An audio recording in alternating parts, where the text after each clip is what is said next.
जळगाव जिल्ह्यात जेमतेम साखर कारखाने सुरू आहेत आणि त्यातला नावाजलेला आणि प्रसिद्ध असलेला वसंत सहकारी साखर कारखाना हा गेला 28 वर्षांपासून बंद आहे आणि हा बंद कारखाना पुन्हा सुरू करण्याच्या हालचाली करण्यापलीकडे आता हा कारखाना थेट लिलाव पद्धतीने विक्रीस या ठिकाणी प्रशासनाकडून काढण्यात आलेला आहे आणि याला जे आहे या ठिकाणी शेतकऱ्यांनी विरोध केलेला आहे। शेतकऱ्यांनी आज जिल्हाधिकाऱ्यांची भेट घेतलेली आहे। नेमक्या शेतकऱ्यांच्या मागण्या काय आहेत आपण त्यांच्याकडून जाणून घेणार आहोत।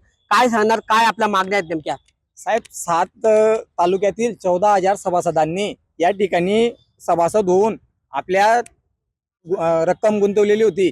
तर तिथे त्या ठिकाणी आता जे कर्मचारी होते त्या सगळ्यांचा प्रश्न महत्वाचा आहे। जिल्हा बँक म्हणते की आमच्याकडे जिल्हा बँकेचा काही विषय, आपलं कर्मचाऱ्यांचा काही विषय नाही, त्यामुळे हा विषय अत्यंत ज्वलंत आहे। त्या ठिकाणी जे या कारखान्यावर अवलंबून होते, ते कुटुंब या कारखान्यावर अवलंबून होते, ते त्यांच्या आता रस्त्यावर आलेले आहेत। ते त्यांचा महत्वाचा मुद्दा या ठिकाणी आहे। दादा काय सांगणार, हा साखर कारखाना ज्यावेळेस सुरू करायचा होता तेव्हा या आपण आपल्या सारख्या शेतकऱ्यांनी या ठिकाणी जमिनी दिल्या होत्या, किती शेतकऱ्यांनी जमिनी दिल्या होत्या, किती जमिनी या ठिकाणी दिलेल्या आहे आणि आता त्या संदर्भात आपली काय भूमिका असणार? आता ज्या टाइमला कारखाना नोंदणी करण्यासाठी आले आणि त्यांनी सांगितलं की आम्हाला जमिनी द्या, आम्हाला इथे उद्योग उभा करायचा आहे। उद्योग कशासाठी? की मुलाबाळांना नोकरी मिळेल। आता कमीत कमी 40 शेतकऱ्यांनी आम्ही जमिनी दिलेल्या आहेत आणि त्याच्या 400 एकरच्या पुढे आम्ही जमीन दिलेल्या आहेत। त्या अल्पदरात 400 रुपये एकर प्रमाणे दिलेल्या आहेत। आज त्याचे बाजारभाव मूल्य पाहिलं तर 30 लाख रुपये एकर प्रमाणे तिथे जमीन आहेत। आता जमिनी फक्त कशासाठी दिला? की उद्योग चालू होईल आणि आमच्या मुलाबाळांना तो उद्योग मिळेल, त्याच्या या उद्देशाने आम्ही दिलेला होता। पण आता काय चाललंय? आता प्रशासनाने एक कठोर भूमिका अशी घेतलेली की कारखाना विक्री काढलेली आहे। विक्री फक्त कशासाठी? जमिनी त्यांच्या कोणाच्या बलाढ्य व्यक्तीच्या घशात घालायच्या आहेत आणि ते कुठेतरी थांबलं पाहिजे। आम्ही आज कलेक्टर साहेबांना निवेदन दिलेलं आहे आणि कलेक्टरने थेट इशारा दिलेला आहे, तुम्ही येणाऱ्या काळात जर हा निलाव थांबवला नाही तर आम्ही आमच्या जमीन ताब्यात घेऊ आणि त्याची पेरणी करू।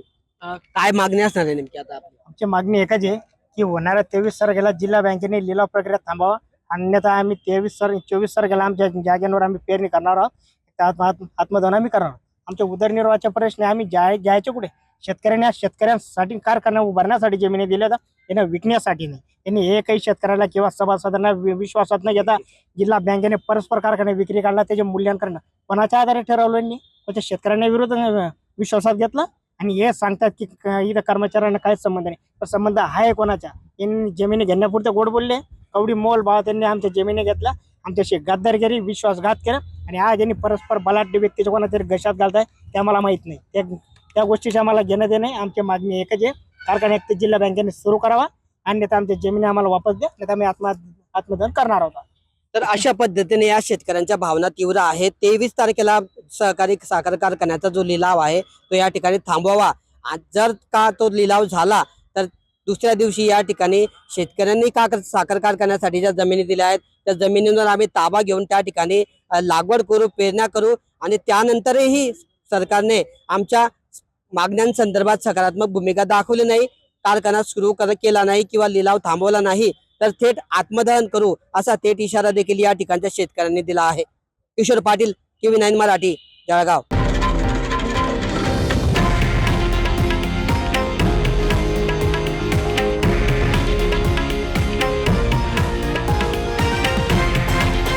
हे आहे देशातील नंबर 1 न्यूज नेटवर्क आणि आपण पाहत आहात TV9 मराठी, एकमेव।